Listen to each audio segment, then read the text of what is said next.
बोलो वृंदावन बिहारी लाल की जय। वामन परिवर्तनी एकादशी। धर्मराज युधिष्ठिर बोले कि हे भगवान, भादों की शुक्ल पक्ष की एकादशी का क्या नाम है तथा उसकी विधि क्या है। उस एकादशी के व्रत को करने से कौन सा फल मिलता है, सो सब समझाकर कहिए। श्री कृष्ण भगवान बोले कि हे राज श्रेष्ठ, अब मैं अनेक पाप नष्ट करने वाली तथा अंत में स्वर्ग देने वाली भादों के शुक्ल पक्ष की वामन नाम की एकादशी की कथा को कहता हूँ।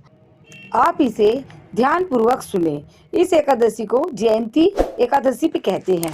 इस एकादशी की कथा के सुनने मात्र से ही समस्त पापों का नाश हो जाता है। इसी एकादशी के व्रत का फल वाजपेयी यज्ञ के फल से भी अधिक है। इस जयंती एकादशी की कथा से नीच पापियों का उद्धार हो जाता है।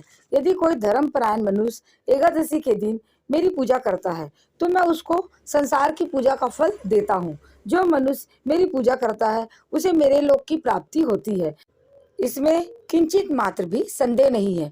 जो मनुष्य इस एकादशी के दिन श्री वामन भगवान की पूजा करता है वो तीनों देवता अर्थात ब्रह्मा विष्णु महेश की पूजा करता है। जो मनुष्य इस एकादशी का व्रत करते हैं उन्हें इस संसार में सब कुछ करना शेष नहीं रहता। इस एकादशी के दिन श्री विष्णु भगवान करवट बदलते हैं, इसलिए इसे परिवर्तनी एकादशी भी कहते हैं। इस पर श्री युधिष्ठिर बोले कि हे भगवान, आपके वचनों को सुनकर मुझे महान संदेह हो रहा है कि आप किस प्रकार सोते तथा करवट बदलते हैं। आपने बलि को क्यों बांधा और वामन रूप धारण करके क्या लीलाएं की। चतुर्मास व्रत की विधि क्या है तथा आपके शयन करने पर मनुष्य का क्या कर्तव्य है, सो सब विस्तार पूर्वक कहिए। श्री कृष्ण भगवान बोले कि हे राजन, अब आप पापों को नष्ट करने वाली कथा का श्रवण करो। त्रेता युग में बलि नाम का एक दानव था। वह अत्यंत भक्त, दानी, सत्यवादी तथा ब्राह्मणों की सेवा करने वाला था। वह सदैव यज्ञ तप आदि किया करता था। वह अपनी भक्ति के प्रभाव से स्वर्ग में इंद्र के स्थान पर राज्य करने लगा।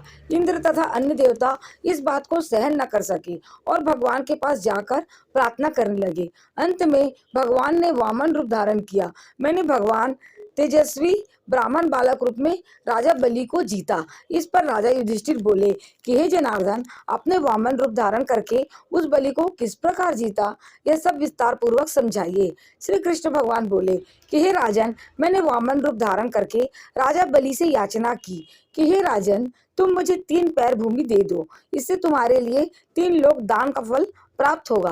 राजा बलि ने इस छोटी सी याचना को स्वीकार कर लिया और भूमि देने को तैयार हो गया।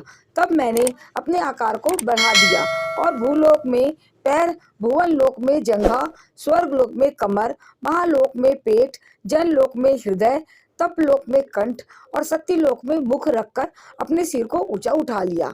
उस समय सूर्य, नक्षत्र, इंद्र तथा अन्य देवता मेरी स्तुति करने लगे। उस समय मैंने राजा बलि को पकड़ा और पूछा कि हे राजा। इतना सुनकर राजा बलि ने अपना सिर नीचे कर लिया। उसके सिर पर मैंने अपना तीसरा पैर रख दिया और वह भक्त दानव पाताल को चला गया। जब मैंने उसे अत्यंत विनीत पाया तो मैंने उससे कहा कि हे बलि, मैं सदैव तुम्हारे पास रहूंगा।